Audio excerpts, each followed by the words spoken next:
Welcome to Week 11 preview. Good teams win, great teams cover, where we'll be talking about all things Week 11. Another fun weekend of matchups coming up. I'm joined as ever by Byron, the usual host, full of curry and booze, is also with us as well. So yeah, guys, how you doing? Ready for Week 11? It looks a lot better than Week 10's matchups. Yeah, it should be a good one this week. Yeah, I've got one of the games of the season so far, Chiefs Bills. Got some great rivalry games starting tonight, in fact, Thursday Night Football. Ravens Steelers later in the week. And then, weekend's on a bit of a dud note. But, battle for Texas, which I think is going to go about as well as a Democratic versus Republican battle for Texas last week. So, yeah, going to be a big red victory for Houston, I believe, next week. But, yeah, I mean, a lot of good games on the slate other than that one, yeah. I'm just a bit of Cowboys fan as ever.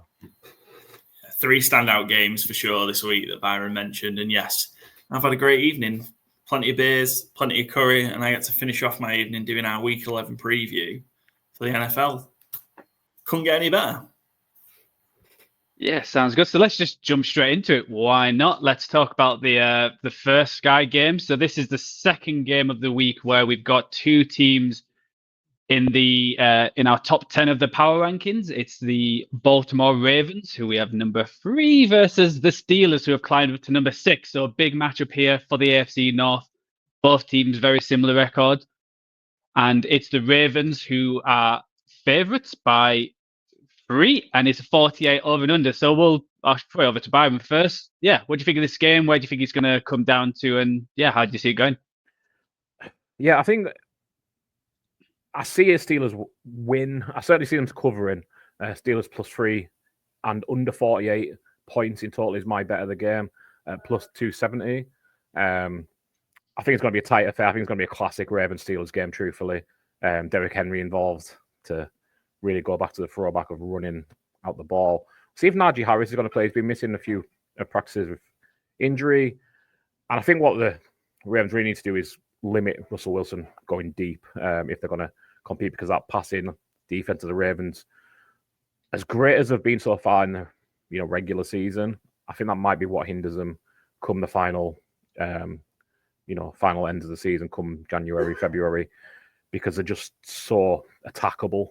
And that is what I think the Steelers offensive prime to do right now. They, adding Mike Williams, it's exactly what that offense can do best. Yeah, what about you, Paul?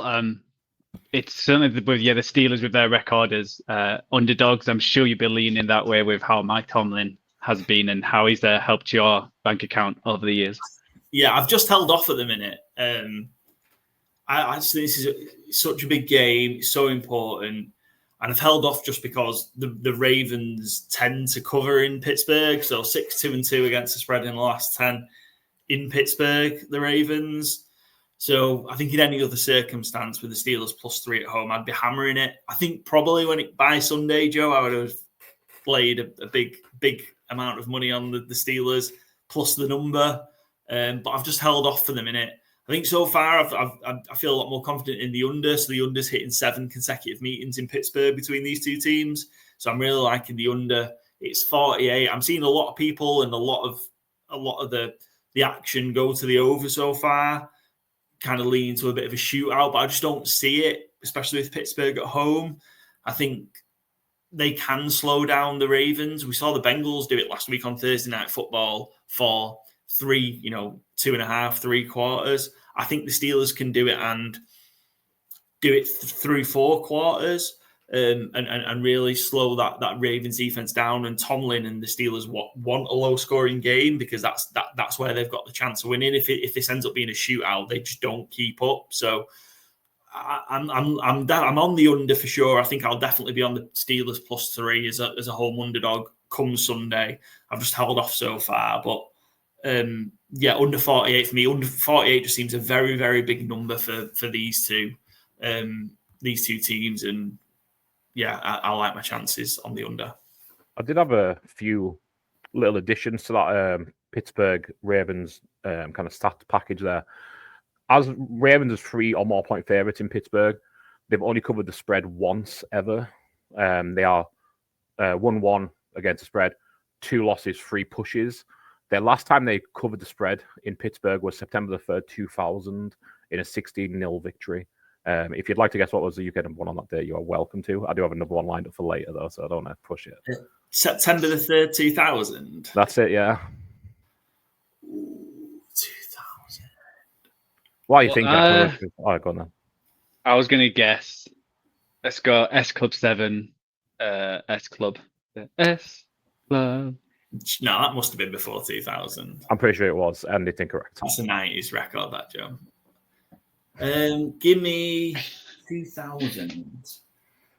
Give me Robbie Williams. Oh, no, I feel like it'd been before 2000. I was going to say Robbie Williams Millennium, but I feel like it'd have been 1999. Seems like it would have been, yeah. It's not Robbie Williams, it's not Millennium. It is a cover, but it didn't make our covers draft. I'll very much tell you that. Do you want me to just tell you? Yeah, go for it. It is A1, Take On Me. Oh, you know what? I actually remember that as well. I actually remember that coming out. Very A1. cheesy. And just to... So yeah, in the Ravens are 3-point favorites in Pittsburgh. The over-under is 1-5. So it's only gone over once. And in the 2019 season, Baltimore scored 26 points. That's the only time a team has scored over 23 points in this 8 games that Baltimore have been the 3-point favorite in Pittsburgh. So I think, yeah, it all leads to a low-scoring Steelers cover for me.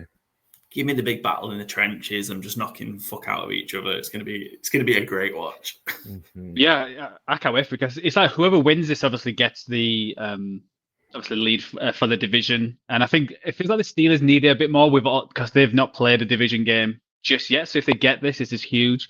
The rest of the games they have got some tough games coming up. They've obviously got the Browns twice, which will be wins, and Bengals and the Ravens again. But if they win this, then could we then say they're challenging for the AFC number 1 spot? Because if let's say the Bills beat the Chiefs and the Steelers, they're all there very similar and they're all chasing after that number 1 spot. And it's who would have thought that at the start of the year, especially with Russell Wilson coming in. It's Big Mike T's done a hell of a job. Yeah, it's a big game. It's just a control your own destiny game, this, isn't it, for the winner? Yeah. So for that division, and like I say, we've talked about it at length that these AFC North games are backloaded into the schedule. And I know you're easy saying there, like, oh, the Browns are an easy win. Like, I think in these division games, they're not.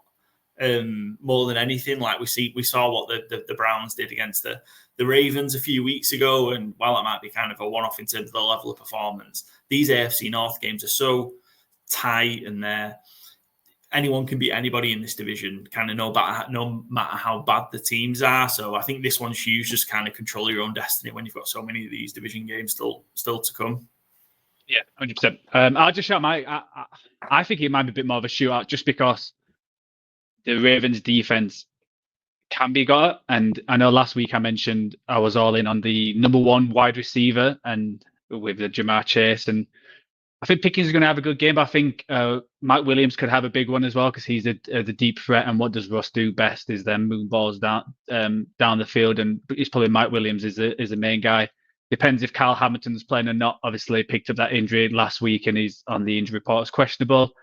So that's huge. There's no lines for Mike Williams, which is really annoying right now. I'm not quite sure why. So my bets are the Russell Wilson and Lamar Jackson both get 2+ passing touchdowns at 260. I just think Wilson's going to be able to throw on this Ravens team. And I just think this is another game for Lamar Jackson to stamp his MVP.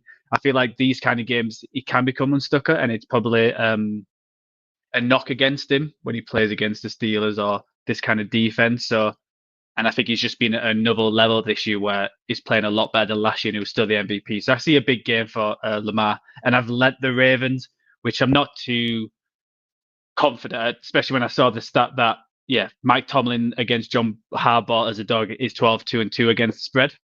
And when he's the favourite, he's 6-12-1. So he certainly loves being an underdog against John Harbaugh. So, I'm leading the Ravens, but I'm not 100%. It's crazy that those two have got the volume of games against each other. Just like that sample size of games against each other because they've been such long tenured coaches. And long may it continue because it's an incredible rivalry and they're both absolutely tremendous head coaches. And hilarious that both at some point in the last few years have come under fire from their fan bases. Like, you do not know what you have if you are ever trying to oust those two men. Insane. Can you believe we've got through a Pittsburgh Steelers underdog games without me reeling off the Tomlin stats as well?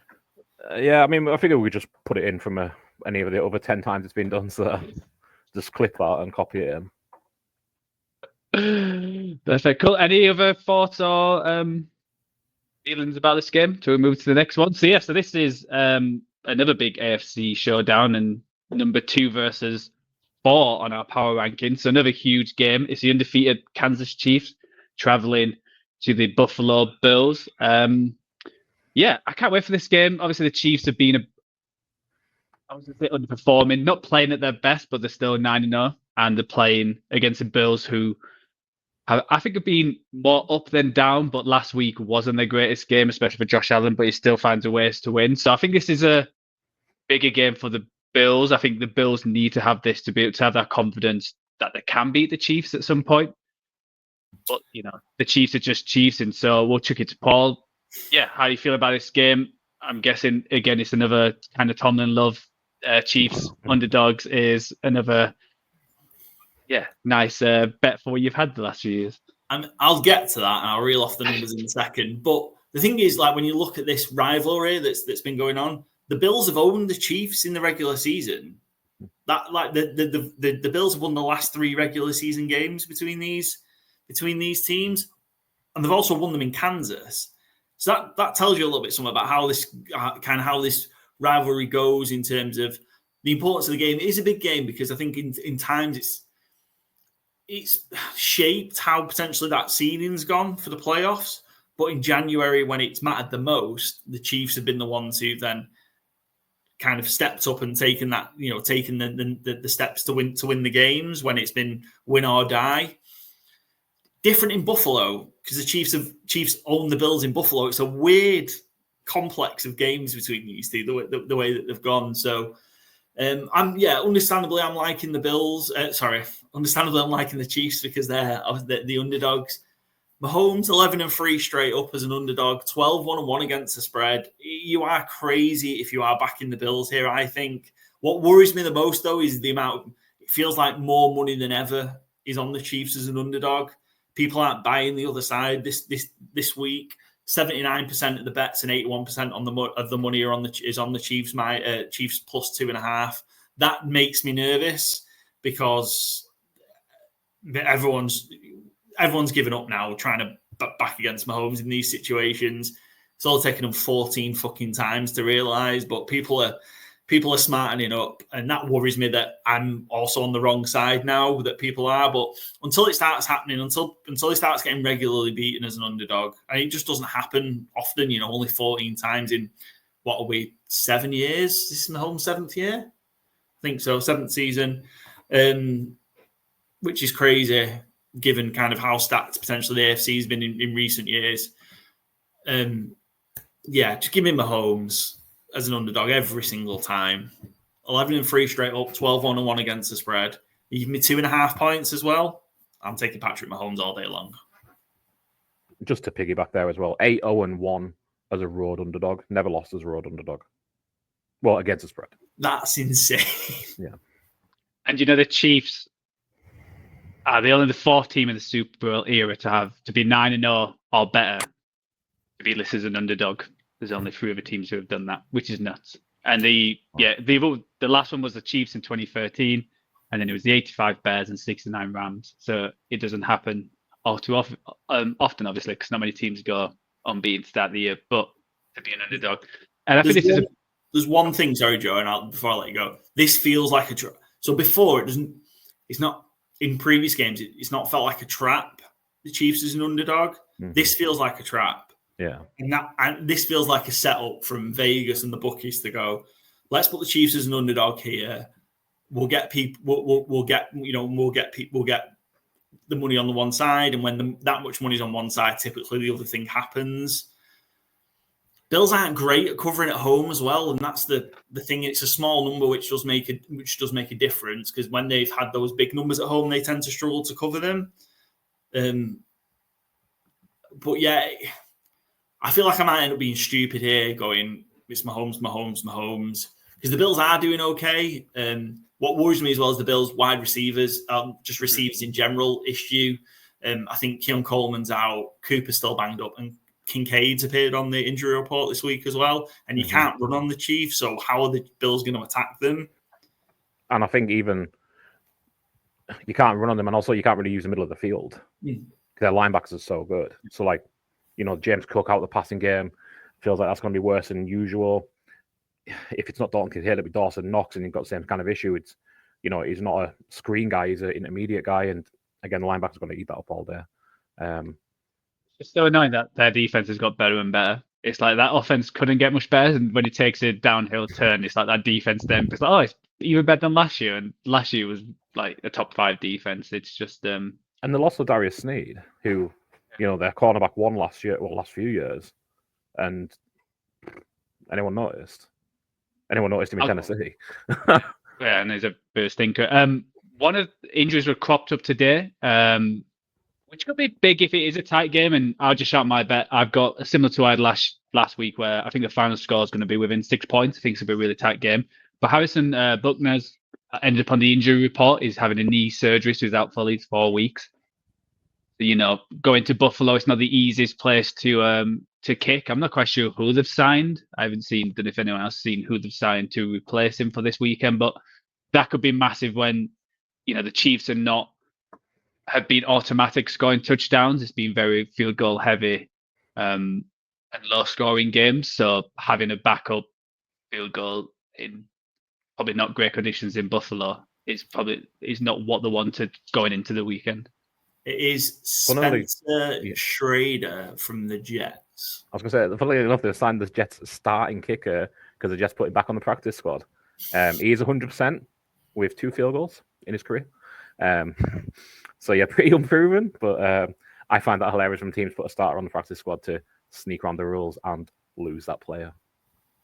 Like, he'll just bank them in off the post, won't he? Like, he's going to end up nailing, like, the way the Chiefs season's gone, he's going to hit, like, 4 50-plus field goals, every single one of them bouncing in off a post. That's the way it's gone for the Chiefs. Well, Harrison Butker might end up on the Jets then, because he seems like Rodgers' kind of guy. So, the Chiefs might just be playing it smart. Wherever they play next, they'll just find a kicker who lives out there. So it's like, okay, we're going over to New York. Let's get the Jets one. We'll figure out who we're going to have the week after instead of traveling and paying for his hotel and everything. But love that. But the thing is, like, the Chiefs are Chiefs. I don't think there's a team that are better prepared for any situation than the Chiefs. The Chiefs now, knowing Harrison Butker, he's been injured there. Yes, 1 scumbag, but 2 great kicker. Mm-hmm. Like, they will know, right, in situations we're gonna, actually we're gonna go for it in these situations where we wouldn't go for it. We're gonna go for it, and then our 2nd and 3rd down plays are gonna inform influence that, and actually we're more prepared to go for it on 4th and short in these situations because we're prepared for it. So there's not a better team in the NFL prepared for this situation than the Kansas City Chiefs. Yeah, and I think this is massive for the AFC 1 seed. I feel like if the Chiefs win this, it might be over there because the rest, the next 2 weeks they've got Panthers and Raiders, so that's probably 12-0. Then they got the Chargers, which could be a toss-up, but you would still see them favourite. Browns, Texans, Steelers, Broncos. There's some tough games in there, but they'll be favourites in all of them. So if they win this, then they've basically got the number 1 seed. Because I think both these teams are more or less secure winning their division, so it's all about that number 1 seed now. While the Bills have to win this because they've got the 49ers a week after the Rams and then the Lions. So it's a bit of a gauntlet coming up. So they need to start piling these wins up if they want that number 1 seed. Because even winning this is not going to guarantee that with 2 losses and how the Chiefs have been played. But it gives them a hope and brings other teams in. But if Chiefs win, then I would say that's more or less over for the number 1 seed and it's going through Arrowhead. Byron, do you want to shout your bet out? You're seeing it being a nice passing game. Yeah, I was just kind of a bit surprised by the price on it, truthfully. So I went Josh Allen and Patrick Mahomes to complete 25 or more passes each. Mahomes has done it in the last 3 games. Josh Allen hasn't hit it as often, but I think they are going to struggle to run. And I think that's going to lead to more dump-offs to James Cook, Ray Davis. Just try and get the ball out of Josh Allen's hands. Josh Allen might run a bit more, but I don't think it's going to work, really, truthfully. So that's plus 800, which I thought that'd be plus 350, plus 400. So yeah, I just think that's a it's a big price. It's not a nailed on bet, obviously. But yeah, like I say, Mahomes has done it in the last 3 games. He's hit over 25 passing completions. And I mean, Josh Allen can hit that in any given week. So yeah, I kind of just like that at plus 800. Just nice. last And sorry, go on. No, you go, Paul. I was going to just last shout out as well, given what we talked about with the Bills, potential injuries or what we know from their injuries already in the wide receiver potential tight end. Over under 46. Mm-hmm. Chiefs haven't been particularly high scoring. And the Chiefs defense themselves have managed to kind of throttle teams a lot of the times. I'm leaning massively to the under as well in this one. I think 46 is a lot. With this one, again, just kind of how good that Chiefs defense has been. And the Chiefs don't need to score a lot of points to win games as well. And I know you. Yeah. Sorry, just one last little Mahomesian as well, just because I didn't hear it in your stat package. Mahomes has never lost in Buffalo. He's 2-0, which, considering their record versus Buffalo generally, I think that's noteworthy. Everything's coming up rosy for the Chiefs, especially when it sounds like Pacheco and Amenahu's coming back next week as well. So it's looking good. So let's move on to the Sunday night game, and it's actually a really fun one. It's Paul's favorite team, the Cincinnati Bengals, versus Jim Harbaugh's, it's probably his second favorite team, the Chargers. So it's a Paul ball. I think this is going to be really fun. This is a huge game for the Bengals against the rival AFC playoff teams. I think they have to have it, and that's what makes this game so exciting versus a team, the Chargers, where they're just unchargery this year, and that's what's completely different. They actually they don't lose games. It's a bit like the Steelers. They don't lose games now. They let the other teams lose it, and they're solid on defense. Herbert's coming out of his shell and playing a lot better. So yeah, Byron, where you see this, I'm guessing you're excited for this game as well. Yeah, I love it. Yeah, I think maybe we should start calling the Los Angeles Charballs now. Maybe get rid of that Chargers name. It doesn't fit nowadays. Now that they can, like you say, it's Steelers Tomlin-esque. They don't lose games; they make you lose them for them. I love this. Love this matchup. Jim Harbaugh's Chargers are 3-0-1 against the spread at home this season. The Bengals are 5-0 on the road this season against the spread. What a matchup. Bengals record isn't what it should be. I think we'd all agree. Maybe certainly top 5 defense in the league. I know you said the best defense in the league, but I think they've truthfully had a pretty soft schedule in that regard, so it's hard to say exactly. Versus probably the most explosive offense in the league right now, the Bengals. Certainly, again, I'll go top 5 just so I'm not getting too hypey. It should be a great matchup. Justin Herbert's playing really, really well. They're letting him cut loose a bit more. My bet of this game is Will Dissly anytime touchdown, which feels a little underwhelming after all that hype. I was trying to find a good line on this game, and with both their records so good against the spread, I am leaning Chargers slightly, just because it feels like the Bengals can't stay out of their own way, and the Chargers want you to get in your own way to win games. But my Will Dissly plus 310 anytime touchdown. I kind of noticed, he's been getting more involved the last few weeks in LA. In his career, he's averaged a touchdown every 12 and a half catches. He has 33 catches and no touchdowns this year. That's kind of the entire analytical profile of it. Somebody has to catch them. Johnson, Palmer, Ladd McConkey are all capable, but Dissly has been getting more involved, and it's kind of just the ultimate he is due. And at plus 310, I like that value. Yeah, I did forget to mention that the Bengals are plus 1.5, so they're coming in this game underdogs. And what I've just seen, don't know how it's like nuts if this is how true it is. The where the money's going, 90% of the money is just going for the Bengals to win outright. Wow. And 90% to 97% to the cover as well. So even though the bets are it's only 58% for the Bengals to win 97% of the money. So obviously the big sharks are going all in on this Bengals team. Which I was surprised at, just because, how the Chargers have been playing. The schedule's not been amazing. They haven't played amazing offenses, but you only can play what's there. And, the Bengals are not, bulletproof. They've got a shoddy offensive line. I know they might have a few linemen coming back this week, but still, when the Ravens was hitting Joe Burrow nonstop, then I can see the Chargers doing something similar. So I think it's going to be a close game. Yeah, Paul, do you want to shout your bet out? Yeah, I mean, I'm on the under because I just think the Chargers will.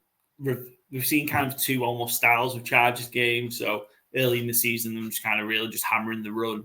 Then they started to open up a little bit, but and then recently we've seen them go back to the hammer the run.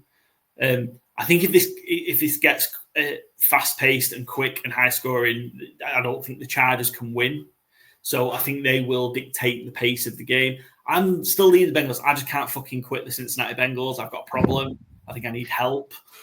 I've got the Bengals ATS, and I think I've not backed them yet because I saw Joe's similar stat. 85% of the bets, 96% of the money on the Bengals plus 1.5 is ludicrous. Like, everything says the Chargers minus 1.5 there, but I just can't quit the Bengals. I think the Bengals might cover it in a close one. I think it might just be like a 1 or 2 point game. So depending the way that line goes, if you end up getting 2, I'd suggest taking it. I think it'll be a close game.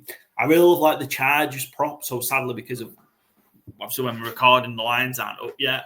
But I love that kind of Chargers over rush attempts, over rush yards, and potentially rushing touchdowns as well. There's a treble which comes out somewhere between 3 and 4 to 1.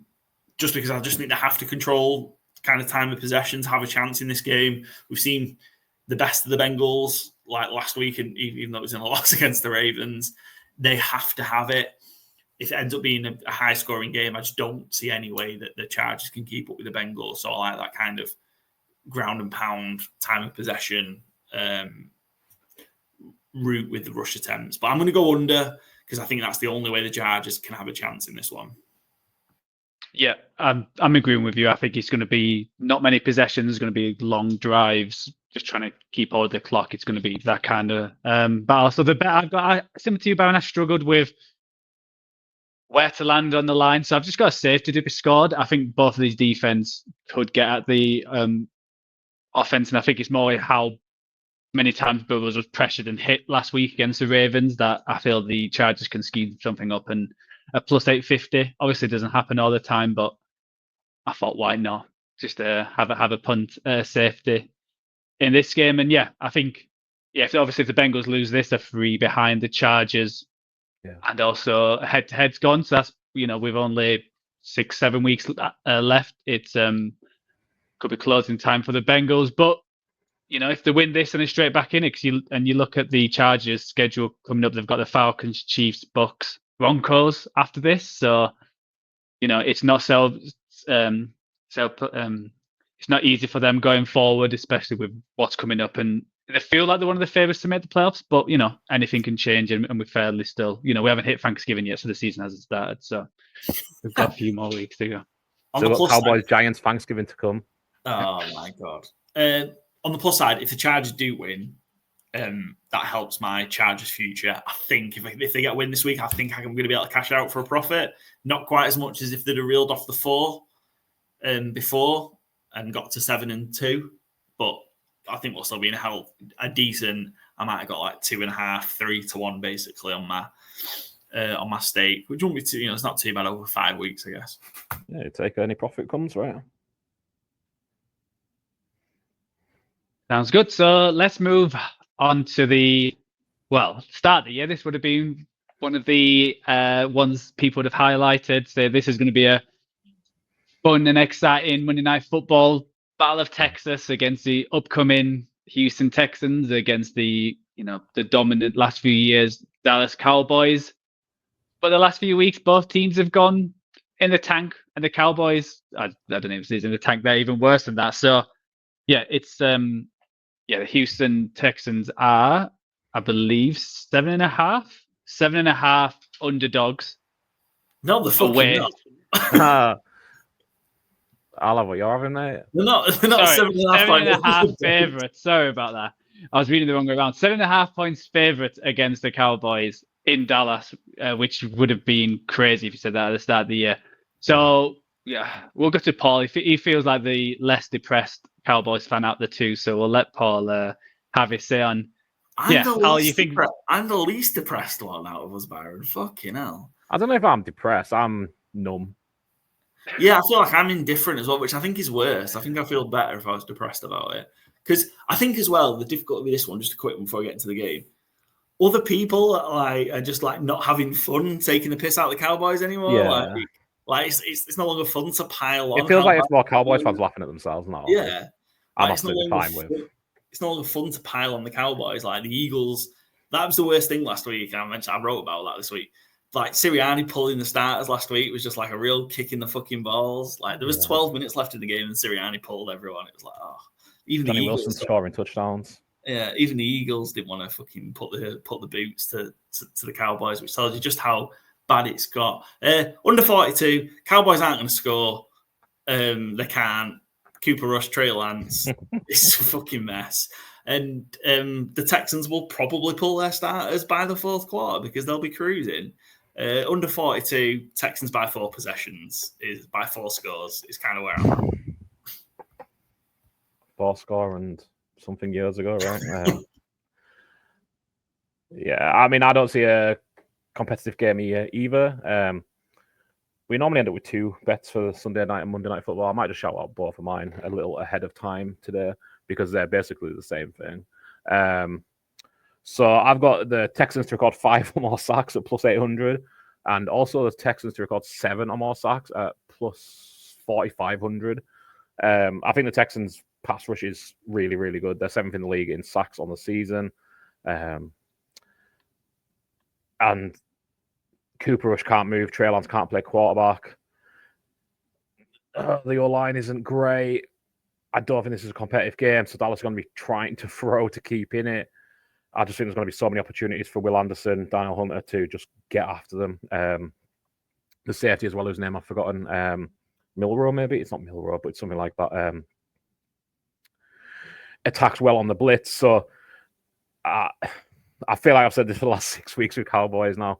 I think it's going to be embarrassing. I think it's going to be a schooling. I can't believe this is still on Monday Night Football. I don't know if this was in the window to be moved. I know not all Monday nights could be. But you only have 1 flex for Monday Night Football. And it's the Cowboys as well. They'll still get people will watch numbers. It. Yeah. And again, like I said, I'm pretty numb to the Cowboys season. I didn't put them in the playoffs at the start of the season. I knew they were going to be bad. I didn't know it was going to be this bad, but I knew it was going to be pretty bad. So like, there's kind of like a sick perversion of like, oh my god, it's kind of funny how bad they are. Like, it's not a functional NFL team, and especially not with Dak Prescott, who I know he's not everyone's favorite quarterback in the league, but Jesus, when you see what replaces him, you could bump more money on his contract every time you see Cooper Rush or Trey Lance try and play quarterback. So, CeeDee Lamb looks checked out. Mike Parsons came back full firing, which is a huge positive, but. I think the Bland back this week, surely he's been kind of obviously he had his window opened a while ago. Like I think he's at risk of it closing. I think it's projected to be, which might make a difference. Nico Collins is back as well, so kind of having Diggs and Bland together it definitely is a massive plus. Certainly helps, yeah. I think Nico Collins might come out the gun though, because I thought he was going to play last week. He didn't. He obviously held him out an extra week. And he needs to get going. He's still their leading receiver and he's missed half the season. I think Stroud will want to get him going. He's looked a bit lost without him, truthfully. I know the O-line's been an issue, but the O-line was an issue last year and Stroud looked really good. This year he's looked, especially as the season's gone on, he's looked a little lost. But I mean, you can't get a better get-right game than the Dallas Cowboys right now, I don't think. Yeah. So. Shout out last week. A shout quick that I know, Joe, that obviously is yours to share, and I'm going to shout another one. Assuming Bland is going to play, I'll be Bland INT. Stroud's been good for turnover-worthy passes so far this year. Bland INT, I think, would be good. We saw Diggs obviously get a great one last week against the Eagles. And especially if the Cowboys can get pressure. They got 5 sacks on Jalen Hurts last week, and the Texans' O-line has been a problem. I think they'll be able to get to Stroud and put him under pressure a little bit. And obviously throwing when he's not ready, not on a base, whatever. Obviously, Bland and Diggs are great at taking the ball away. So, yeah, I love that. And Byron, just shout out on yours.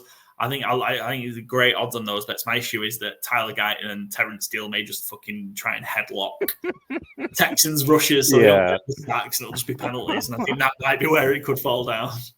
Yeah, I don't know if you saw the Will Anderson Jr. against the Lions, the move he made against Penei Sewell. Oh, my goodness. He like did a That doesn't have spin, Penny reverse Solo. spin, and Penalty's just there like, where the fuck's he Yeah. gone? And it's just like, that's So fucking good. good, man. You know, it's just like when Baldy's doing that, baby sat there like, yeah, I fucking did Penny Solo. Who's probably like rated the best offensive lineman, offensive tackle in the league. So Stick that was that huge. with the Saquon Barkley, Riverdale, and Baker Yeah. holding off Nick Bosa last week. Like that was just as good. Yeah. So for the ATS going forward, I've actually gone the Cowboys with the 7.5. I think it's going to be a closer game than what people think. I think with the players coming back, I think Parsons going to get after CJ Stroud. I'm just not being impressed with this Texans team. You know, they had 5 interceptions last week and didn't put up loads of points, which you would expect. I think the Cowboys can keep it close. The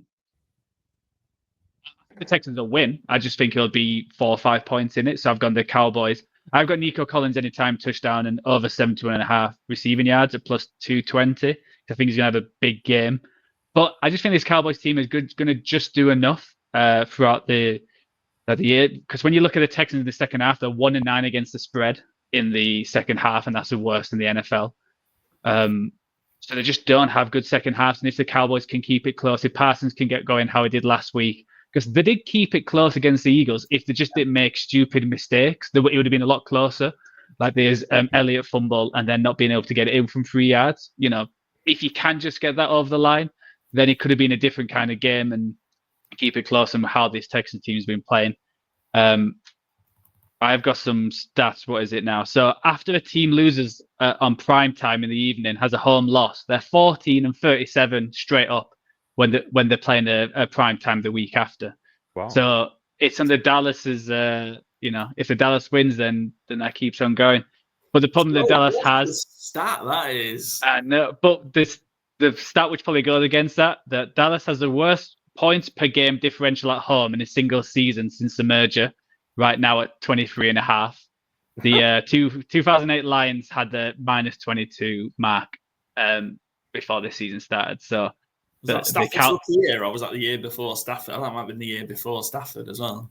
Yeah. So it's not great at home for the Cowboys, and I can't imagine them putting any screens or curtains up. And it's nighttime, so it's fine for Jerry. You know, he doesn't have to talk about that. Need to worry about the moon, according to Jerry. So. Oh no, he knows where the moon is. It's fine. Oh, he knows where. Okay, that's good. Another little. You go ahead. Yeah, 5 consecutive home games down by 20 or more points. NFL record. It's never happened before. This is going to be 6.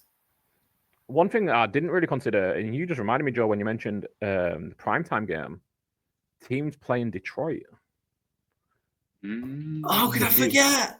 So Houston coming in after playing Detroit. Teams playing the Lions. Yeah, will there be a?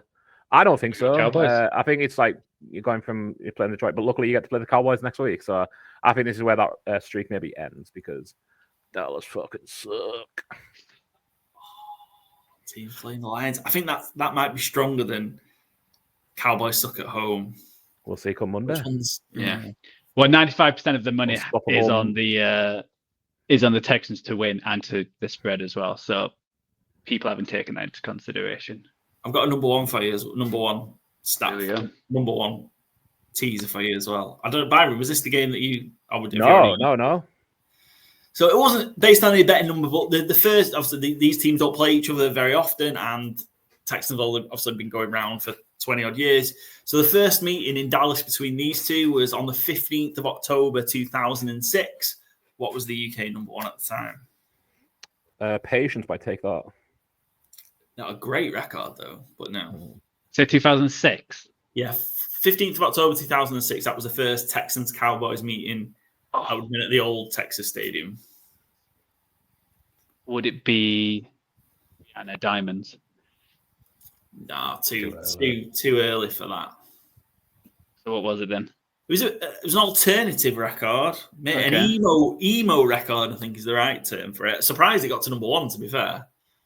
My Chemical Romance? That's what I was about to say. It was with... Is it Parade or something like that? Welcome to the Black Parade by My Chemical Romance, yeah. Wow, I didn't know it was number one. Very surprised that was a UK number one, yeah.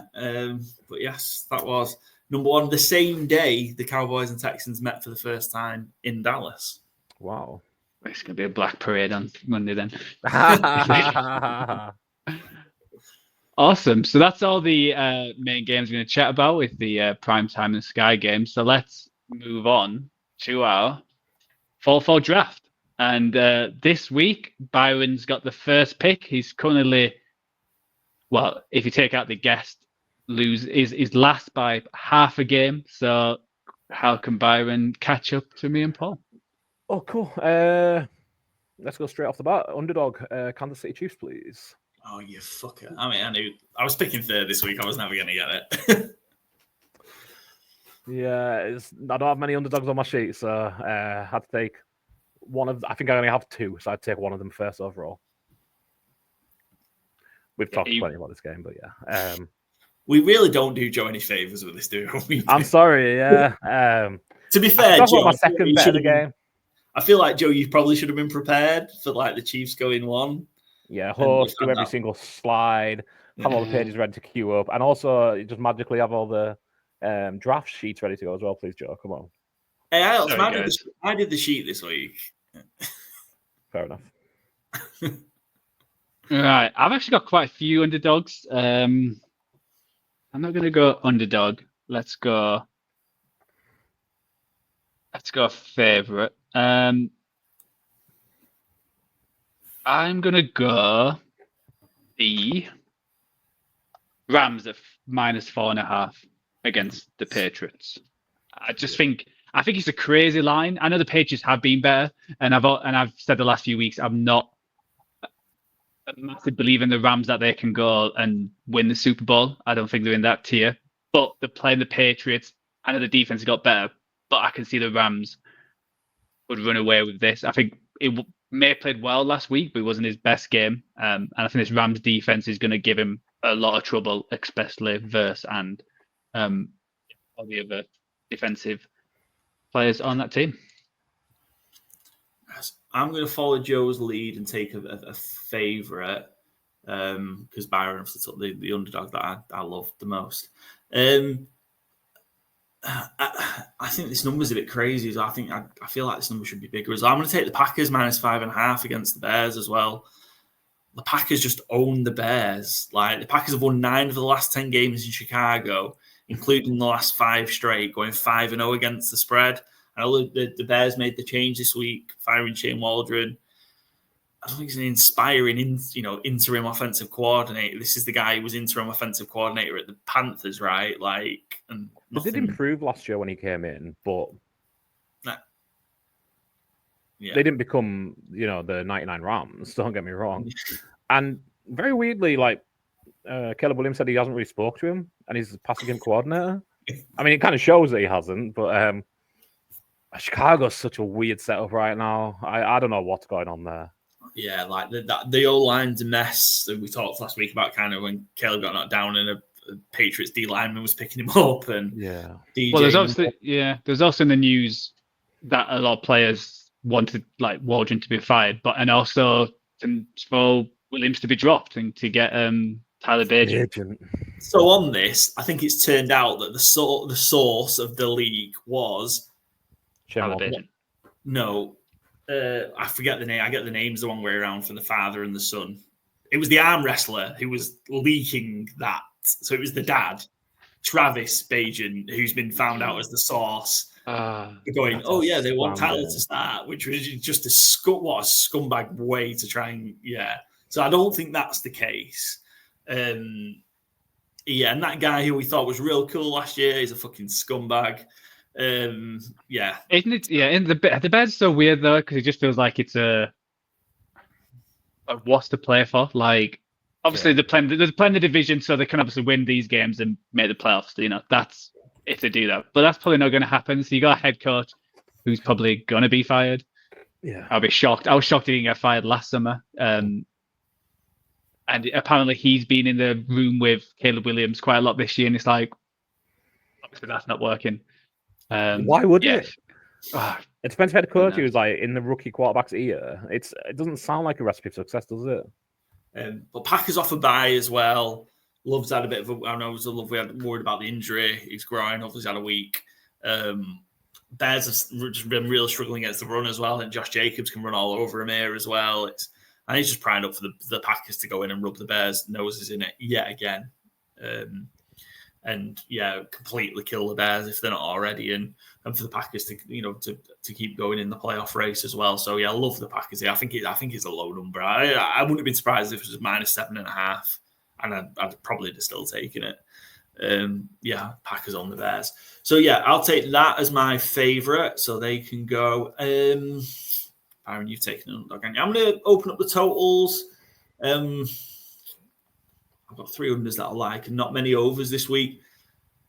That I don't want to double up on the game, but I like that as the over because I think the Packers can kill the Bears and maybe just put 30 to 40 on their own. But I'm going to take Falcons Broncos over 44. I know Broncos have potentially been in kind of some low scoring games. But I think Falcons are potentially going to bounce back last week from a real kind of dud effort against the Saints. Falcons potentially not beating the Saints as a favourite who done just left the door ajar for the Buccaneers. I still think it's a big ask for the Buccaneers to kind of push them close. But I think kind of Kirk needs a bit of a bounce back game. He wasn't particularly great last week. And the Falcons were poor overall. I like them on the road. And I think the Broncos, who've been kind of Bo Nix has been getting better and better. I think the Broncos can get to early 20s. I think the Falcons can get to early 20s, and I'll take over 44 in this one. I think this might end up being kind of a bit of a sneaky fun game. Yeah, I struggled with this game. I wasn't quite sure which way to go.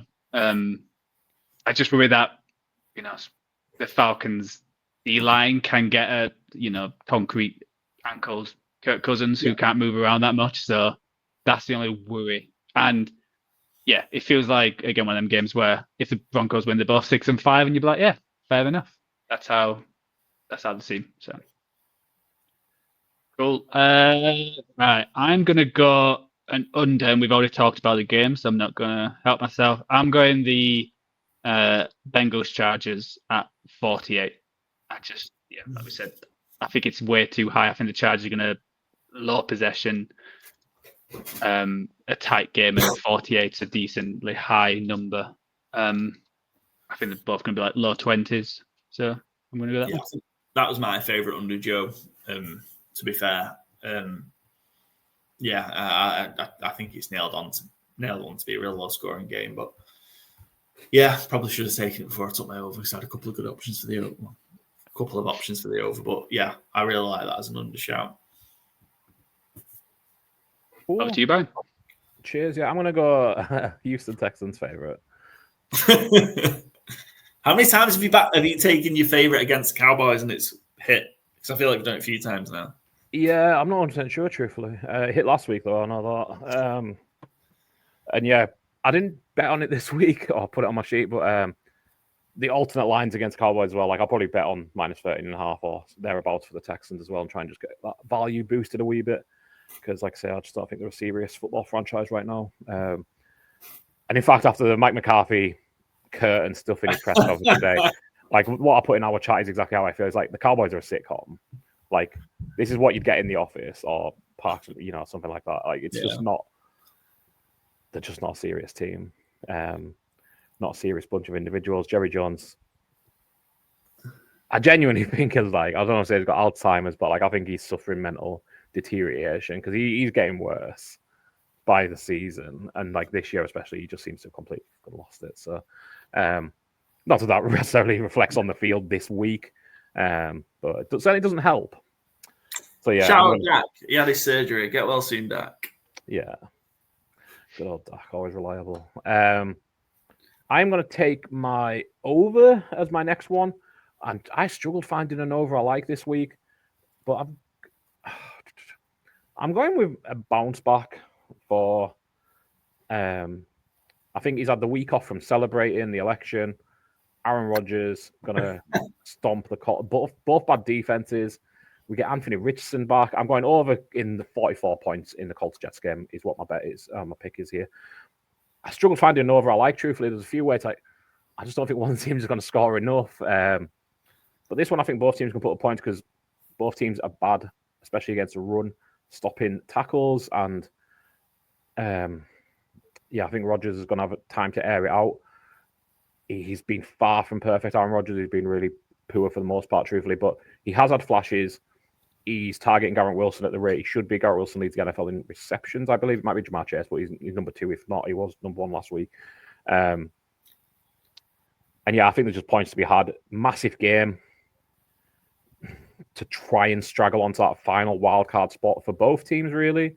But more for the Jets because of their record and because of how all in they are.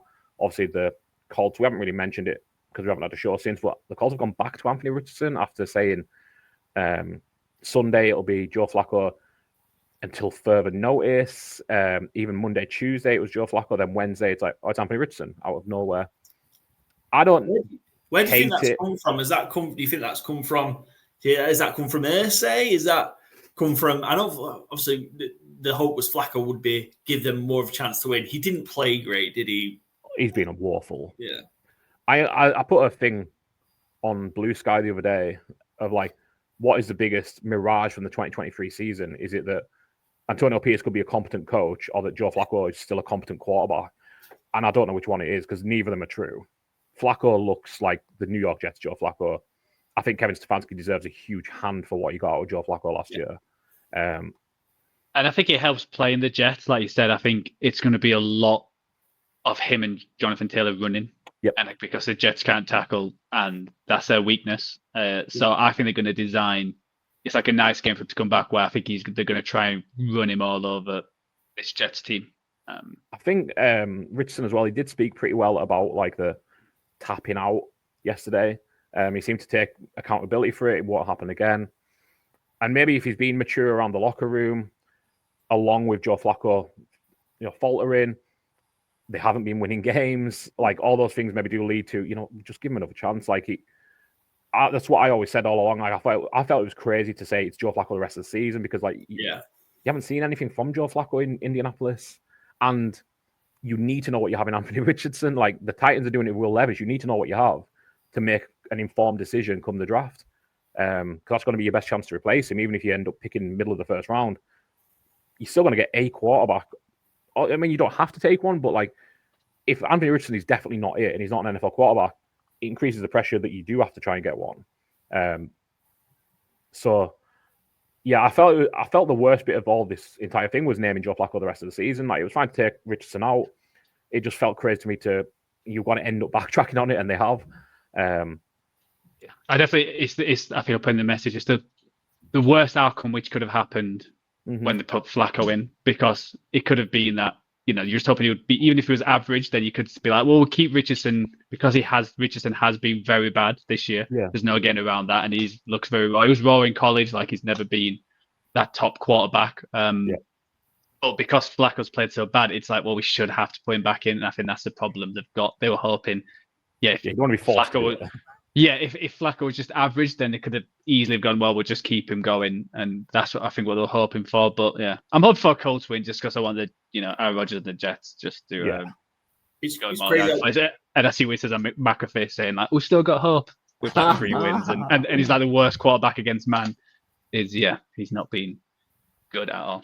Just a quick last one, Anthony Richardson. I wonder if this will be the end now of such high draft picks solely on potential and projects. No chance. Are these NFL teams going to wait the fuck I can fix him will always prevail. Yeah. Because it's always happened. Like it happened in the 90s and the 90s. Like that kind of stuff always happens. Like look at when we've seen, and it's not always worked out with the guys that have played 3-4 years in college. Look at the 2 that are smashing it. Like look at the 2 rookie quarterbacks that are delivering. Jaden Daniels, Bo Nix, 4 and 5. Bo Nix felt like a fucking 10 years in college, but like 4 and 5 year starters in college, experienced, played thousands of downs and snaps. Yeah, I think the problem is like we still have to wait because we've got to give them a few years in the NFL. Like there's been plenty of quarterbacks who look like they were absolute busts, and Drew Brees went out of the Chargers and he ended up being one of the. I know it doesn't always happen. But there's plenty of quarterbacks you look at like played though. Like Richardson ain't getting it. He's just not getting it. Like he's never going to get it. He hasn't had 10 starts. Never going to get it his way too confident. Because you can say that about Jared Goff. Everyone was writing him off and looking at him now. And you have reversed. Everyone thought Carson Wentz was going to be the next big quarterback for the years and years to come. And they thought, it's worked out that we get a quarterback from a small college and we can work it up. But then he goes downhill. So I think it's never going to stop because, like Byron says, there's going to be so many coordinators to be like, he's going to be the next big thing. He's going to be the next Josh Allen. I can do that. And it's like people say it's worth the risk than just going for a Mac Jones, where it's like, he's just going to be an average, capable quarterback. But then that doesn't work out. So there's no upside. Yeah. The thing is, like, Jaden Daniels and Bo Nix's career aren't defined 11 weeks in. No. Nor is Caleb Williams, nor is Drake May. Like, see how they're doing on the second contract. When Bo Nix is drawing his pension. I know a lot of them won't. Yeah, a lot of them will still struggle. But I just think these guys that don't play a lot in college. Like Trey Lance barely played in college. Mm-hmm. I know injury is a big part of that, but like, you know what I mean? There's just these guys that don't play and they've got all this potential. It just doesn't work. NFL GMs, wake the fuck up. Joe, what's your next pick? All right, I'm going to go over. I know it's the last one, but I've got loads of underdogs, so I'm going to go for one what Paul mentioned. We've talked about the game. I'm going to go the Packers Bears over 40. I think it's just a low number. I was very tempted to go for the Dolphins Raiders, just because I think the Dolphins could put some points upon this Raiders team. But I just worry that what scared me is that Dolphins defense looked really good last week. And the Raiders have been shite. So I'm going to go the Packers over 40, where I think they could get 30. And the Bears could have that, little bump on offense where they somehow score a touchdown and a couple of field goals, and then you've hit that 40 mark. So I think it's a nice low number to hit the over. Yeah, Joe, I love you picked, like we talked about there, all three of the overs I have listed there, we've covered between yours and mine conversation there. So feel good that I'm in the right area. Yeah, I just like the Packers as a favourite more than I did the over. Otherwise, I'd have taken that over as well. What do I need? An under and an underdog. Double. Have you both? No, Byron, you still need your under, don't you? Yeah, I don't think you'll be taking. Joe, you still need your dog. Okay. But I'm going to get to be two picks in a row anyway. Like, you don't need to worry about what we have.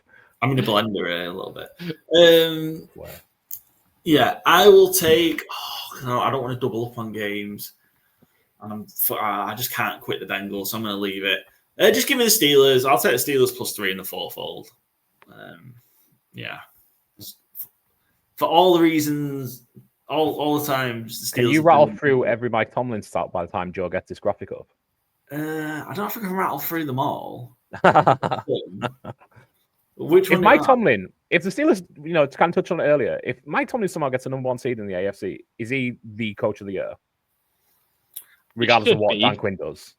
If he got to like 12 or 13 wins, I think he should be there as in consideration of coach of the year. Because I think he should be in consideration, definitely. Yeah. But if the Chiefs go 17-0, then surely that should be it. If the Lions go 17-1, seed, yeah. You know what I mean? But if the Chiefs go 17-0, I think that's probably the only way it stops Dan Quinn getting coach of the year, I think. Because if somebody what if Lions go 16-1? Then I still think it'd be Andy Reid. Yeah. But I don't know if that thing will be right. 17-0 hasn't happened before. Oh, imagine that as a Super Bowl, though.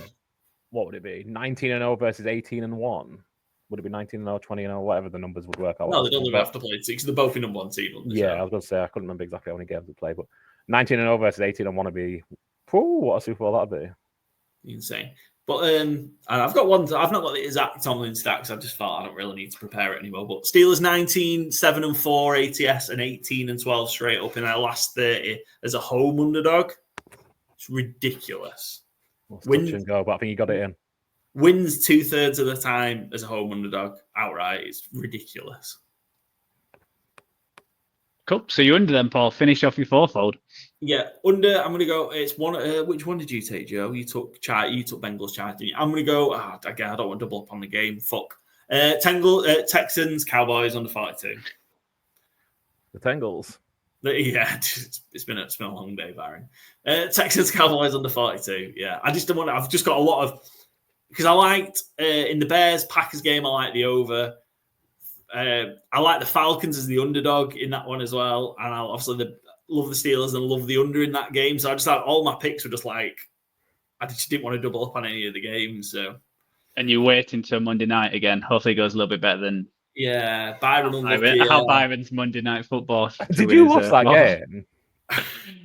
I was like keeping an eye on Cindy, who doesn't like football. And like, I also needed Tua and Kyron Williams to have big games, like my sniper matchups, so that I wouldn't lose players. Spoiler alert, I lost players. And in the spell of like 90 seconds, it was like a Tua fumble, or Tua interception or fumble, I can't even remember now.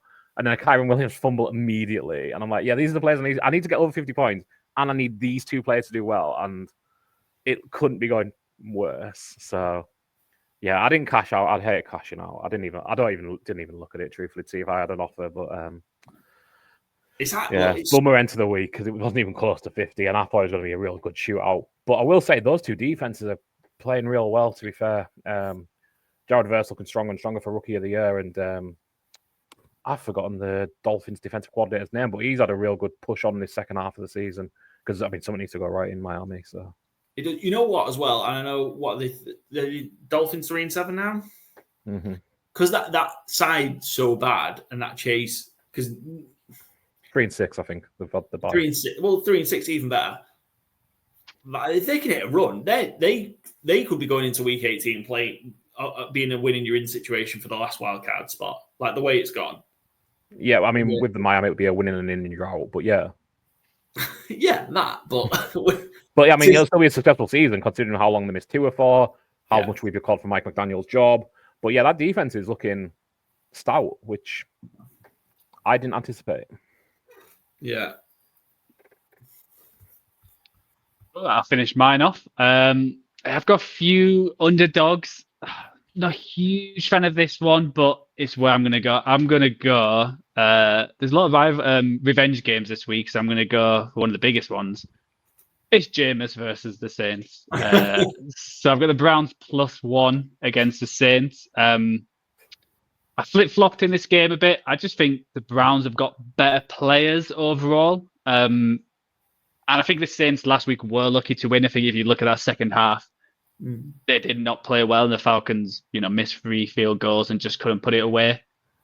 I don't think the Browns are going to be that much better, but I don't know if the Saints will be able to score big points on the Browns just because the Falcons can't rush anyone and put anyone under pressure. And Myles Garrett and the rest of the crew is starting to produce the last few weeks and coming off a bye as well. So the Browns +1 against the New Orleans Saints. And you only get a bump for 1 week as a interim coach. So interim coach bump only for 1 week, yeah? Yep. I think we all know that Riz doesn't last a full 2 weeks, so yeah. Joe, can I unload a stat package at you? Go for it. Cleveland are 8-4 lifetime since they became a franchise at NFC South teams. The Saints versus the AFC North at home are 1-10-1 against the spread. They are 0-4 at home against Cleveland against the spread. They have never covered the spread against Cleveland at home. Cleveland have been garbage for 20 odd years. And NOLA have only covered the spread one time against the old Browns. And that was September 13, 1987. And I know what you're wondering. What was the UK number 1 on September 13, 1987? It was, I'm going to throw a guess, Fight for Your Right by the Beastie Boys. 1987? No. That definitely was 1987. It was in the 80s, yeah. 87? Oh, it could be anything. That, like the way you said that, Byron, Fight for Your Right was definitely 87.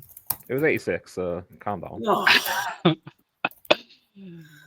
It was 87. Let's go. That's too early. I can't think of any late 80s stuff. Let's go. March 1987. What did you say, Joe? Sorry, I didn't hear you. Bon Jovi. Incorrect. You know what I was really hoping it was? I was really hoping it was Take On Me by Aha, but it wasn't. Which never actually was a UK number 1. That's insane. It was Rick Astley, Never Gonna Give You Up. Oh, Oh, of course, the ultimate 80s song. Exactly. That should just be the answer for anything 80s. yes, that's my answer. But yeah, how amazing is that Cleveland Browns history against NOLA, and how bad is NOLA's history against AFC North teams? I had no idea. Can I change my ATS pick to the Browns on the sheet? And then you throw in a Jameis revenge game. Oh boy. Yeah, I saw it crazy. Obviously, he's been filming a commercial for somebody I guess a few weeks ago, but it got released this week. It's for like an iced tea company or something. It was Jameis Winston in a spelling bee, and it's fucking hilarious if you get a chance to go find the clip of the advert. When you said someone's been filming a commercial, I thought you meant Rick Astley. Jameis, but yeah. Similar guys. Yeah. I think they get on well. Yeah, eating dubs and not giving anyone up. And it's my under to end the week, and we've got a lock off here. Got a showdown here. I am going Falcons Broncos under 44. Boo. Kirk Cousins can't move. The Broncos are second in sacks. They are top 10 in pressure and pressure percentage and hurries and QP knockdowns. Also, the Falcons can't stop you running up the middle, which is going to be a factor in my fantasy game day I mentioned. I think the Broncos are going to get ugly and are going to grind out a ugly victory here. I don't know, 17-6. I don't think the Falcons get going.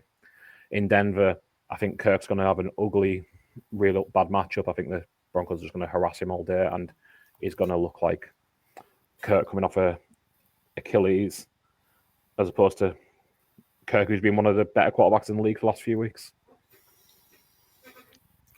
Nice. Sorry, I was waiting for a pun there with the Achilles. I was waiting for Byron to come out with a pun or something, but I've let you down. I know.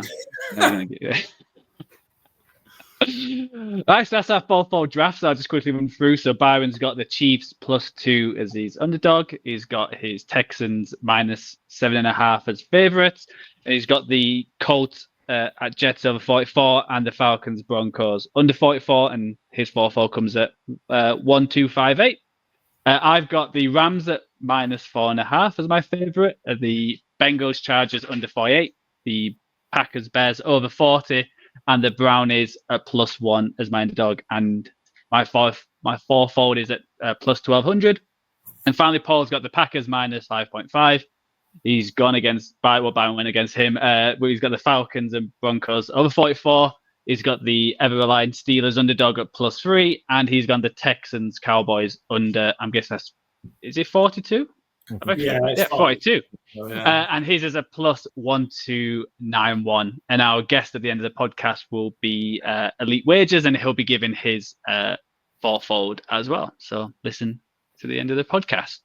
All right, so let's move on to our ATS, where it was a bit of a stinker last week. So we're hoping for a lot better. A lot of underdogs won last week, and the week before that, a lot of favourites to win. So it's been a bit up and down and everywhere. So we'll quickly skim through the ones. So tonight you guys are going for the Eagles. I've got the Commanders. You two have gone for the Steelers, and I've got the Ravens. Me and Byron's gone for the Brownies, and Paul's gone against history, and he's got the Saints. Me and Paul's gone the Packers. Byron's gone the Bears, which I was surprised at 5.5. Me and Paul's got the Colts at +4, and Byron's sticking with his guy Aaron Rodgers at +4. So the game we haven't spoke about is the biggest spread of the year. Jacksonville's +14 at the Lions. We've all gotten the Lions. Is there much comment? Is he just worried about that is such a big number? And it could be a letdown game that it feels way too easy. Put Jacksonville win money line, back it. If we've all gone for the Lions -14, back it. Mac Jones pulling off the upset of a lifetime. I'll just shout it out because none of us put him in our fantasy game day lineups tips to come. I thought somebody would go David Montgomery. I think when the Lions win or are comfortable winning, Montgomery gets his. I was going to put him in, but I found a value running back that I kind of like the price on and wanted to mention. But I would really consider David Montgomery in fantasy game day type games as well, just because. Yeah, I don't think Jags stand any chance. I think they've given up. I think Doug Peterson is dead man walking and sounds like it. Did you hear his response about Mac Jones' interception to the reporter? The reporter was like, "Oh, well, I'm not Mac Jones' interception." He's like, "Well, I could explain it, but I don't think you'd understand it." It's like, I think you should be telling your fucking quarterback that, not the fucking reporter, dickhead. He couldn't understand it either. Yeah. But yeah, Jags I is think 6-1. you're getting snarky with the Jackson. Sorry. Jags is 6-1 to win outright. The fact that we're all in on the Lions, Jags are going to end up winning this game 6-1. No. I know it's ludicrous, but it's what happens in the NFL. Not with Dan Campbell. Not with my man, Dan Campbell. Yeah, we haven't got that many games where we've all gone the same team for once, which is a surprise this week. So yeah, the next game we have actually gone all on Rams -4.5 at the Patriots. Another game which I quickly chatted about, but we can I'll get Paul's opinion. So it's the Raiders at +7.5 at the Dolphins. And Paul, you're the one who've gone Raiders while me and Byron's gone Dolphins. Any reasons you've gone towards Antonio Pierce's crew after the bye? It's just more like it talks about. I mentioned now, Miami can get on the run, and obviously Tua's back and all that jazz. But I don't think Miami particularly great at home covering the spread and covering these big spreads either. And I think it's hard because obviously the Raiders have been so bad, and it feels like a lot of them have quit as well. But the Raiders played the Dolphins quite close last year. I think the Dolphins only beat them by 7, and again in a similar position. I can't remember if this was the first game that Antonio Pierce took over. It was the last Josh McDaniels game. I can't remember, but the Raiders played him pretty close previously. And I think the Dolphins were even bigger favourites. I think the Dolphins were like 14-point favourites as well. So I don't know. I just think the Raiders might just play them close again. Miami to win, fully expect Miami to win, but I just think the Raiders might keep it close. Yeah, I just went the Dolphins just because there was rumours Desmond Ridder was going to start this game, and he's definitely going to be coming in at some point. So if Ridder's in there, then I ain't putting money on that. So yeah, I've got the Dolphins all the way. The next game, Paul, you've got the underdog again. You've gone the Titans, while me and Byron's gone Vikings. Byron, just fancy 6 with a -6 the Vikings at Tennessee. That you think they're going to cover that and win easily against Mayo Boy? Yeah, I think, again, I just kind of think Brian Flores is going to have Will Levis, brains are going to be like Mayo, I think, by the time he's done with him. League leading in blitz percentage. That defense is still really good, even though the offense is kind of getting Darnolded a bit, truthfully. I think if Aaron Jones is fit and healthy, it'd be a big one. But yeah, I think Titans look to be a bit on the way down now. I think they're competitive despite the record earlier in the season, but they look like a team who, again, maybe have given up a bit. So, yeah, I think Vikings could cover here. Yeah, I think they're going to give him some hell, man. Beautiful. Beautiful. Pun of the year. That's right. That's Byron. What was I can't remember what the last one was. Vidal Sassoon, and then there was another one, but that's the best one. No, that's really good. Yeah, fantastic. Yeah, I don't know if you want to finish. Ended with that game. Oh yeah. At point. End the pod. This is the last episode. So yeah, me and Byron's got the Broncos. They were 2.5-point favourite against the Falcons. But Paul's got the Falcons. Again, we haven't talked about is the NFC West matchup of the Seahawks. Oh, before doing this, NFL again. We've got more games on the Sunday, but you still give us 3 delayed games. Like, what the hell? It's just 2 pretty good ones at least this time. Yeah, but still, give us at least 4 games, so there's something going on. So yeah, the Seahawks are 6.5 underdogs traveling to Santa Clara to play the 49ers. I'll go Paul. Why not go you? We've all gone the 49ers. You think it's going to be comfortable and the 49ers actually not do what they normally do and keep things close? Yeah, they made a meal of it last week, didn't they? I think that's the kind made of it meal of it all season. Yeah, especially against the Seahawks team as well. Jeez. Yeah, last week, but I think we'll start seeing the Niners push on a little bit. I think McCaffrey having had a week under his belt. I think we'll see a big CMC game, and I think this. I think we'll see the Niners D-line dominate. I think this one because they're just Gino's just been under the cosh all year long. I think this could be where Bosa has a massive game. So yeah, I think the Niners. Well, I think this might be a bit of a blowout, to be honest, this week, Joe. Yeah.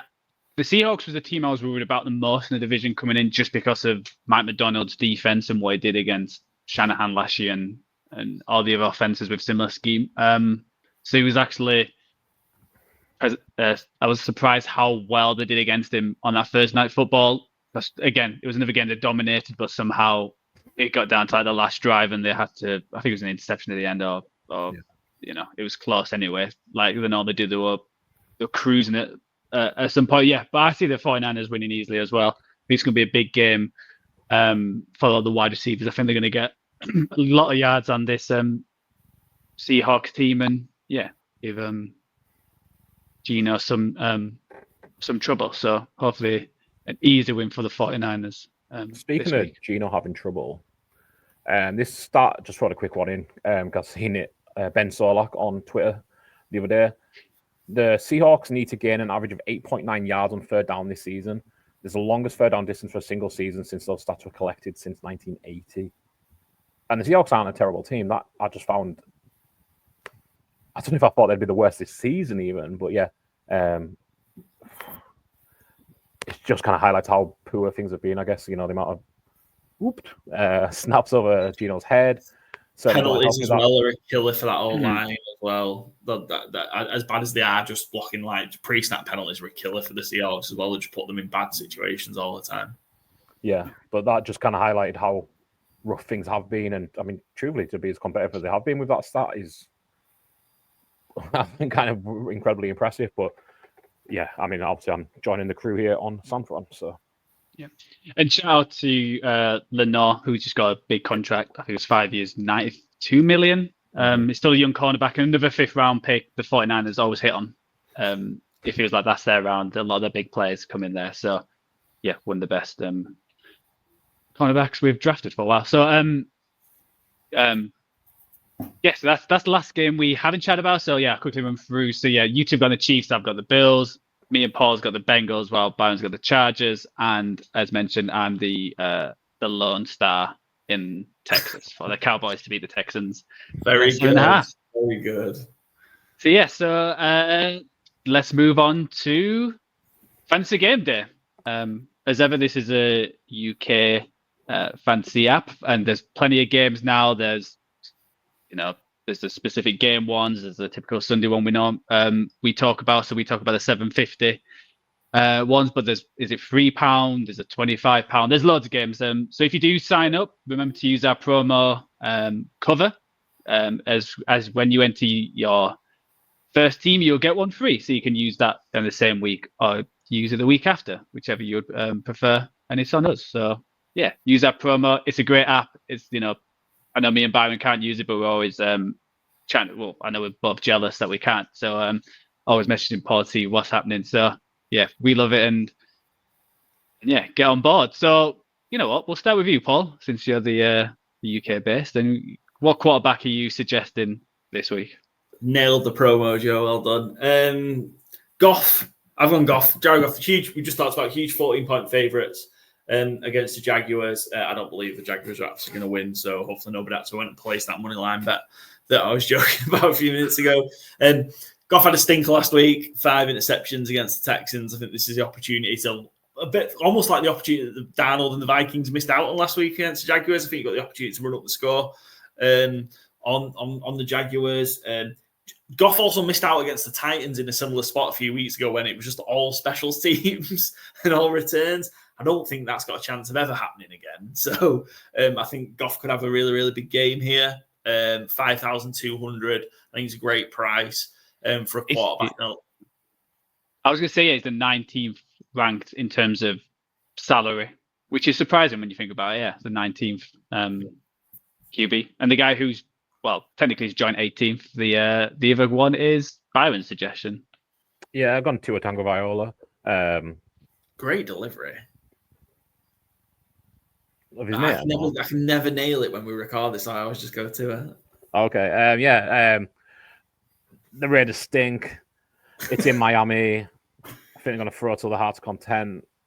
I don't think the Dolphins have much of a rushing attack. It is really Devon Chain more through the air than as a rusher this year, which I love because I have a bet on him getting a certain amount of receiving touchdowns.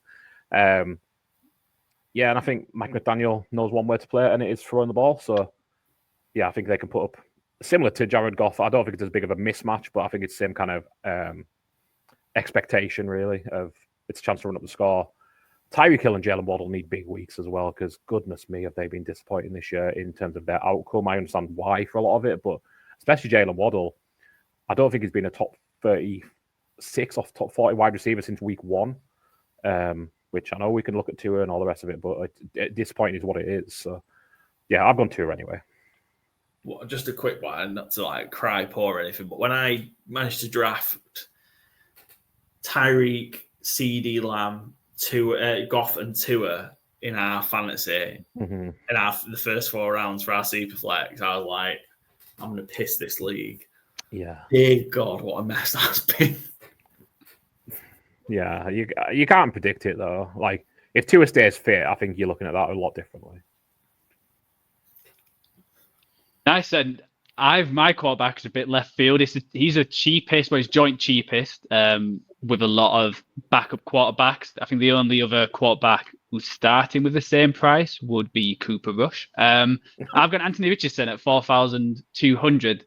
Obviously, the app's not updated to see that he's a starter, because I think Joe Flacco's 6,000. So with Anthony Richardson 4,200, I think it's a good option to get a cheap quarterback if you are looking to build out. I think it's probably a better option than Taysom Hill. What was our last week? So, and I just think Richardson's gonna have a big game on the ground. I think he's not gonna get many in the air, but I think he could, easily get, a 50 and above rushing yards and maybe 1 or 2 touchdowns. So I think he's got a high upside against this Jets team who were not great against the rush. So at that price, I think get him in this week while he's so low, and it could be a high ceiling for a low price, and then you'll be able to build out big in your other positions in the team. I'll go wide receiver again. Sorry, Paul. So I was just going to give you one more shout on Anthony Richardson. He does have a certain wide receiver he likes to hit, Alec Pierce. Do you know how many players have had more wide receiver top 12 wide receiver games than Alec Pierce this season? I'll start listing them. Amon-Ra St. Brown has had more. Justin Jefferson has had more. Jamar Chase has had more. That's the end of the list. Picked him up on the waiver wire this week. Loving that. Yeah, certainly worth a flyer. Anthony Richardson knows how to hit the deep. Well, he knows how to throw a deep ball. I don't know if he always knows how to hit it. But, I mean, it could be one play. 70-yard touchdown for Alec Pierce is not out of the realm. And that certainly boosts Anthony Richardson's upside a lot. Sorry, Joe, you carry on. My apologies. Yeah, no worries. I'll just jump on that as well. I was going to put Taylor in there for running back, but I didn't because it felt a bit too obvious. But I think he's a great shout. My wide receiver, again, I've gone for someone who is fairly cheap. It's Juwan Jennings, the 49ers against Seahawks. I think he's going to have a bigger role in this team. He started to play the X position. I think he's going to get a lot of the balls which Ayuk was going to get, and he had a big game last week coming from injury. I think he was 94 around that mark yards. So 4,400, he's a good cheap, maybe second or even third, depending on how you build your team. Wide receiver who's going to get a lot of targets, and he's any third downs. It's usually 8 times out of 10 it's going to Jennings because Purdy trusts him, and I think he's more reliable than some of the other wide receivers, even though the other wide receivers are probably better overall. He's a long, big wide receiver, and I think he's a 4,400. I think he's going to have a big game against the Seahawks. So I'll check over to Byron. You want to go your wide receiver? Yeah, this is kind of where I was happy to pay up this week. Garrett Wilson versus Indianapolis. Kind of mentioned it earlier. He's Rodgers' go-to. Devontae Adams has been, I wouldn't say a total bust since he got to New York, but he certainly doesn't look like Devontae Adams. It looks like him and Rodgers aren't connected, which is very funny because of how connected they were in Green Bay. But yeah, Wilson's looking like the wide receiver I think we all kind of thought he would be coming out of Ohio State. And you can certainly throw on the Colts. And I just think he's going to get peppered with targets here in the game. I think it's going to be pretty high scoring. I think Wilson goes off here. £6,000. And Paul? Yeah, Tyreek's due a big one, isn't he? I think the same reason you've taken Tua. I think Tyreek's due a big one. I mentioned I think the Raiders could play them close. Still think that could happen, and Tyreek could still have a big game. So Yeah, he's due, and boy, do I need it for my fantasy team, and so do many other people. And yeah, just think he's just waiting to explode, isn't it? I think Tyreek Hill now too has been back a couple of weeks. I think we might start seeing that connection more often. He finally broke his longest career touchdown drought last on Monday night against the Rams. So I don't expect Tyreek to be waiting long for many more scores. Nash, you want to carry on and do your running back? Yeah, Josh Jacobs I mentioned kind of in the fourfold. I think the Bears have really struggled this last few games to stop the run. I think they're giving up about 130, 140 yards on the ground, and the Packers have been running the ball really well as well so far this season. Potentially, if you've got, if there is kind of Jordan Love is lingering with that kind of groin injury, you might want to try and take the burden away from him and the craziness that comes with him sometimes. And no better way to do that than just to ram Josh Jacobs down the throat. I think they're running for averaging 155 yards a game. The Packers third best in the NFL on the ground. I think Jacobs will have another big game. Nice. I'll shout mine. I've gone for Kareem Hunt for the Chiefs. I think it's going to be a very run-heavy game, and I think he's actually had surprised a lot of people how well he's played since joining the Chiefs. I think people thought he was a has-been and he wouldn't be there long, but he's easily their number one running back. And because this might be his last game being the number one with Pacheco coming back next week, I think they might, use him a lot more. And I think especially those dink and dunks over the field. I'll just shout one of my best, which I'm going to put on this game, which is linked to this one. Last week, he got 54 receiving yards, which is his highest by a long way. I've got him again, getting 50 plus receiving yards again, and it's at plus 1,000. So it's massive odds for him. And he only needs to hit a big one. I know he's not the running back he once was in space, but I just thought I'd shout that out because I felt that was with the price. And so, yeah, I'm going to Kareem him at 5,800. And then, Byron, you can finish us off with your running back. Yeah, I went Audric Estime, Denver running back versus Atlanta at 2,400. The Falcons are terrible at stuffing the run. Estime taken over the running back one role in Denver last week. Javonte Williams relegated to third down work. And I just think this is I think the Broncos are going to pretty much dominate this game. I don't think it's a good matchup for the Falcons offense. I think Estime is a good matchup versus the Falcons' defensive weaknesses. So I think especially at 2,400, just kind of let you load up elsewhere. You could probably get Hill, Wilson, pick your quarterback, maybe even Jacobs and Hunt. Could you get free? Yeah, you could with flex. Getting someone in at 2,400 who's a starter, I think he's mispriced. So yeah, I estimate he'll be a great pick this week. I was waiting for that because I had that pod lined up as well. I think that's a great price for starting running back. I think that's going to shoot up the next few weeks. I think the other there's 66 running backs who are 2,200. So he's which is the cheapest. So he's more or less the one of the cheapest running backs to get a starting one to load up. I think that's a great shout.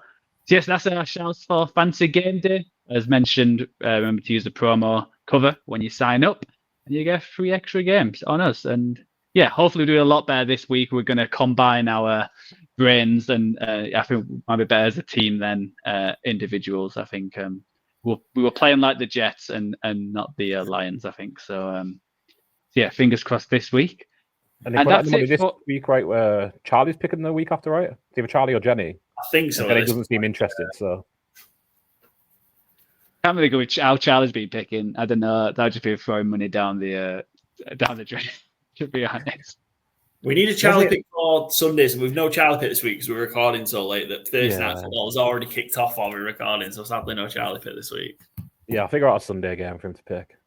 Awesome. Maybe Steelers Ravens. The Cowboys Texans Monday night. No, Steelers Ravens. Byron feels a good one. Yeah. Awesome. Well, that's our section done. We're gonna hand it over to our guest this week, which is, remind me, Paul. It's Elite. I'll take it, Joe. It's Elite Wages. So we couldn't quite marry up schedules to get our usual guest segment. So Matt from Elite Wages kindly sent us a clip of him recording all the usual things we'd ask our guest, and he submitted his fourfold challenge as well. So well worth a listen. Elite Wagers doing some great work for UK NFL gambling on a real hot streak as well. Has been fantastic the last few weeks with his bets and picks. So well worth a follow as well at Elite Wagers. You'll get all the information where to follow, where to listen to the podcast in this next part. So yeah, bit of a different one for us this week, something new. Just letting the guests roam free. So we'll hand it over to Elite Wagers to close out the episode. Yo, what's happening, fellas? Hope everyone's all good. I just want to start my time in here with a huge shout out for the lads. I really, really appreciate the invitation to jump on this week. We obviously have a few big similarities, which made this a lot easier for me to be able to jump on and do this with you guys. One of those is, we're all huge American football fans. And secondly, we're all from the UK, so this is a win-win situation for me, in my opinion. So a little bit about myself and how I got into this scenario in the first place. So I am Elite Wagers. First of all, I'm a huge sports fan, and I'm an absolute stats fanatic. So I actually fell in love with the NFL and more particularly the Green Bay Packers probably about 15, 16 years ago now. I was actually visiting some family over in the States. And obviously being from the UK and around that time where I started to get involved into American football and things like that, it wasn't really a big thing over here. So it wasn't really well known. It wasn't really talked about. It was hard to be able to watch. So the access for it wasn't really accessible for us. So it was naturally a lot of my friends and the people that I spoke to didn't really know much about it. They weren't interested in it and they didn't understand the sport. And again, they didn't understand my interest into the sport either. So my wife, bless her, she was the same. She's not a big sports fan. And obviously being the amazing wife she is, she actually tried to take as much of an interest as possible in this for me, for my sake. But obviously I could only chew her ear off about something she doesn't really understand for so long. So I needed a new outlet. So maybe I'd say 4 or 5 years ago now, I started a Twitter account called NFL Best Bet, where basically I started just posting some of my opinions on games and things like that. If a touchdown was scored, I'd tweet about that. And then obviously, like I said, being a stats guy, I'd post a few facts or stats about games and players, and I started to gain a little bit of interaction with that. So it kind of just snowballed from there. So in the last year, I'd say, I rebranded to Elite Wagers. And yeah, this is kind of where I'm at right now. As I said, sports fan first, stat fanatic second, and then there's nothing more than I love to be able to have a prediction in a game or on a player, and for that prediction to win. So that's basically how I got into the sports gambling side. I'd make a prediction. I'd write up about why I think that prediction will win, and then obviously I'd place the bet on that as well. And eventually I post those write-ups on Twitter, and then I'd post the bets on Twitter. And obviously now I've transitioned from write-ups to podcast episodes too. So since my Twitter days where I was just a guy sharing an opinion, I've expanded into a few different areas on social media. I now co-run a Discord with a good friend of mine who goes by the name of Daily College Basketball, College Football. And we started a Discord together to basically grow a community where everyone can just talk sports. And like I said, I've struggled to be able to talk to people about sports with it not being recognised much over here. Obviously now it's a lot bigger, a lot easier. So I just wanted somewhere where anyone from all over the country can sort of jump in here and talk about sports, and that's what we've been able to manage to do. When I first started doing my write-ups and things like that, I found a website called Substack, pretty popular for writing articles and things like that. So that's where I started doing my write-ups, which I still use regularly. I still use it to this day. Now I've actually started the podcasting side of things, which I'm still in the learning process. I'm still trying to figure out a few things, schedules, trying to free up some time to be able to record some episodes, the advertising side of things as well.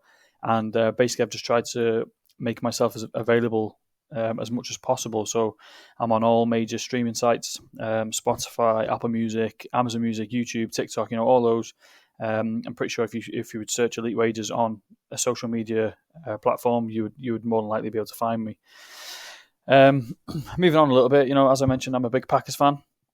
And as a Packers fan, I feel this year is a really crucial year for us.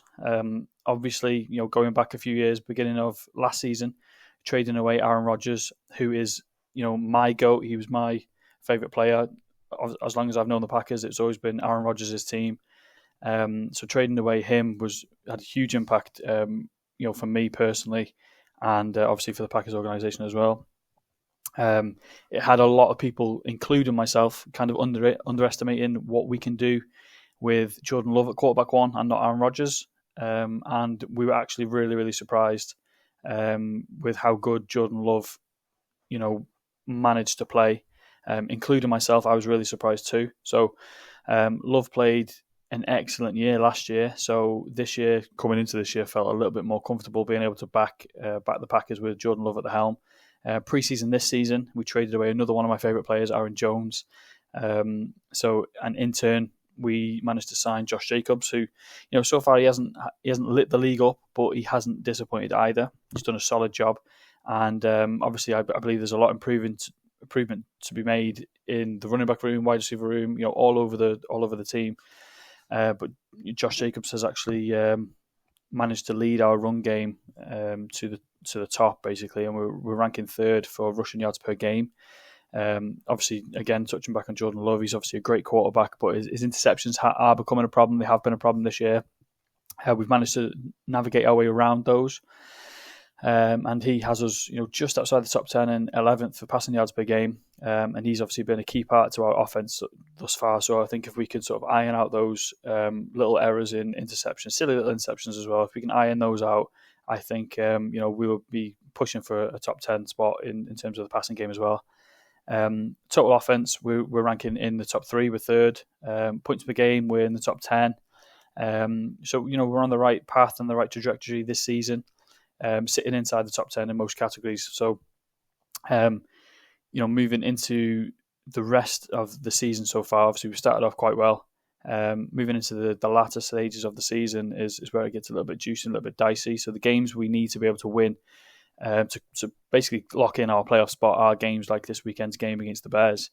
Obviously, it's a well-known fact that the Packers own the Bears, and we're actually in process of transferring ownership from Aaron Rodgers to Jordan Love of the Bears as well. So the Packers are the favourites in this game by 6 points. And, personally being a Packers fan, I don't think I'm going to be playing anything in this game, mainly down to the fact I know we've been quite susceptible to blowing leads.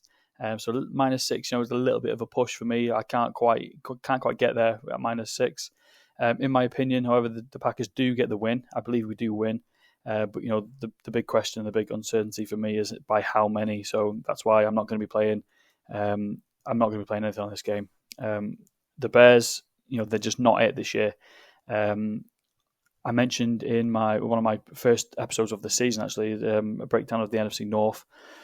I mentioned about the Bears. I think during the later stages of the season, they could potentially get better. I think it's going to take a lot of time for this team to gel, and that's sort of what's happened. They haven't played well consistently. I mentioned how the O-line was a huge red flag for me in terms of their team. It's been bad for a number of years, and if you're being honest, it was a main reason why Justin Fields got pushed out of Chicago. And he's actually playing a really, really good, solid game over in Pittsburgh, and I feel a little bit sorry for him that he's had his starting position taken away from him as well over in Pittsburgh. But yeah, the O-line's been bad. It pushed Justin Fields out, and now Caleb Williams is suffering too. I give the edge in this game to the Packers in basically all areas of the field. Even in areas like our wide receiver room, we don't have those big elite names, just like the Bears do. Keenan Allen, DJ Moore over there, we don't have those. We've got Jaden Reed, Romeo Dobbs, Christian Watson, a few other sort of depth players. But despite not having those big names, I feel like our wide receiver room, we've built a young room. We've got some young talent, and I feel our receivers have done better things, been more productive due to better quarterback play from Jordan Love.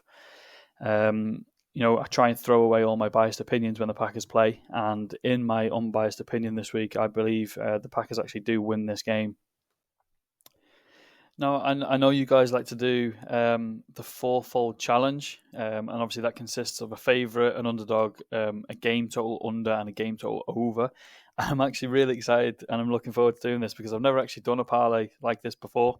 I'm a competitive guy as well, so naturally I want to win. So being able to do this little fourfold challenge, it's quite exciting. I'm actually really excited. So I'll start off with what I picked and why. I'll give a little bit of why I made these picks. So I'll start off with game totals, and I'm going to start off with an over. And I actually think this one was probably the hardest one to pick this week, just because I think there's a lot of potential for unders when you look at this week's slate. But one game I did potentially lean towards the over in was the Ravens and Steelers game. If I'm being honest, that's basically down to the potential of both teams being able to score. Without going too deep analytically, statistically, or anything like that. Obviously, the Steelers possess one of, if not the best defense in the league. And obviously the Ravens are one of, and if not the best offense in the league. So in my opinion, someone has to give, and I think it's going to be the defense this week. The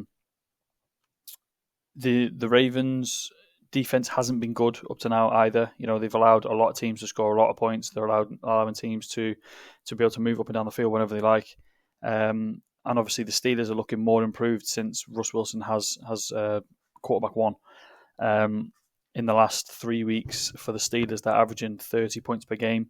And, over on the Ravens side, they're averaging 33 in the last 3 weeks as well. So I actually like the potential of a divisional shootout in this week's this week's selection for an over. So I'm going to go Ravens and Steelers over 48.5. I'm going to stick it to the totals. I'm going to go with the under this time. Like I said, a lot more feels for unders in this week's slate. There are a few I could have chosen, but I decided to roll with the Saints and Browns game. This is basically a game where two bad offenses will come head to head. The Browns averaged the fourth worst 16 points per game, and the Saints, in the middle of the league, in points per game, mainly due to their solid start where they had like 90 plus or whatever in the first 2 weeks, didn't they? So that's obviously inflated their points per game average.